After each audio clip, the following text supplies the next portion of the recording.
Bismillahirrahmanirrahim. Assalamualaikum warahmatullahi wabarakatuh, teman-teman sekalian. Kita kembali lagi ke mata kuliah pengantar ekonomi mikro. Pertemuan sebelumnya kita telah membahas terkait permintaan dan penawaran. Nah, untuk pertemuan kali ini kita akan membahas terkait dengan elastisitas. Nah, mungkin teman-teman bertanya-tanya ya, apa sih sebenarnya elastisitas itu? Kenapa kita harus mempelajari elastisitas itu? Nah, karena dalam dunia nyata, harga, pendapatan, dan preferensi konsumen senantiasa pasti akan berubah. Nah, sebagai seorang ekonom, teman-teman ini kan seorang ekonom ya, nanti akan menjadi sarjana ekonomi. Teman-teman tidak cukup hanya mengetahui bahwa harga naik maka permintaan turun. Teman-teman harus mampu menjawab seberapa besar penurunan permintaan tersebut. Nah, itulah esensinya mengapa teman-teman perlu mempelajari elastisitas. Oke, kita harus mengetahui dulu nih, apa sih sebenarnya elastisitas itu?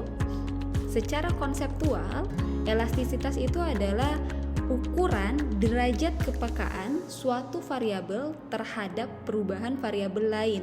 Variabel lain ini bisa harga, pendapatan, atau harga barang terkait. Kalau kita berbicara terkait dengan elastisitas harga itu maka terbagi menjadi dua, yaitu elastisitas permintaan dan penawaran. Untuk sekarang kita fokus ke permintaan dulu ya. Di elastisitas permintaan ada dua variabel, yaitu harga atau price dan quantity atau kuantitas. Minggu lalu, pertemuan sebelumnya kita sudah mempelajari hukum terkait permintaan, yaitu ketika harga naik maka permintaan akan turun. Nah, jika ini kita kaitkan dengan elastisitas, maka kita akan melihat seberapa besar sih perubahan permintaan itu karena adanya perubahan harga tadi. Begitupun juga dengan penawaran. Selanjutnya, kalau kita sudah mengetahui elastisitas itu apa, kita juga harus mengetahui nih apa fungsi dari elastisitas. Banyak ya, untuk pemerintah, untuk produsen, untuk akademisi atau peneliti seperti teman-teman ini kan akan menjadi peneliti muda ya setelah lulus. Nah, elastisitas ini bisa membantu teman-teman menjadi alat analisisnya untuk mengukur misalnya efek kebijakan terhadap konsumsi atau produksi, bahkan sampai ke kesejahteraan masyarakat.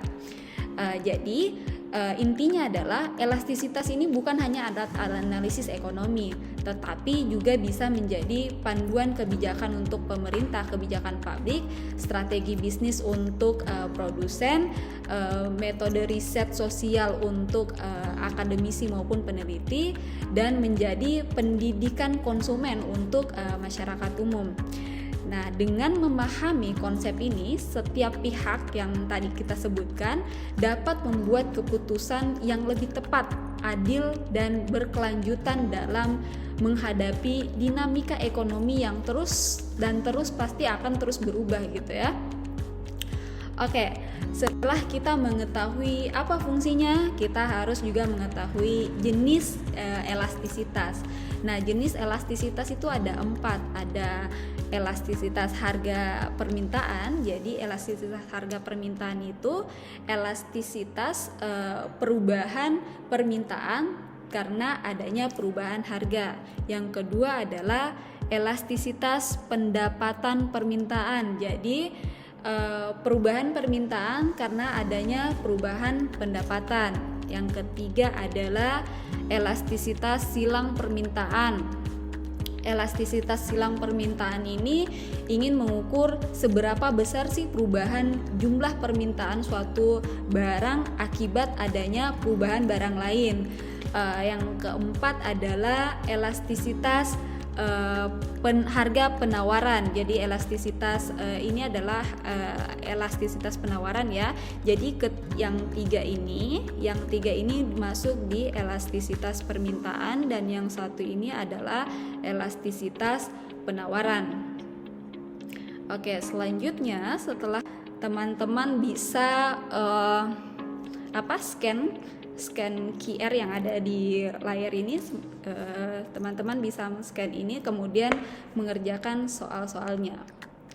Mungkin sampai sini pertemuan kita kita kembali lagi dengan pertemuan selanjutnya di minggu depan. Assalamualaikum warahmatullahi wabarakatuh.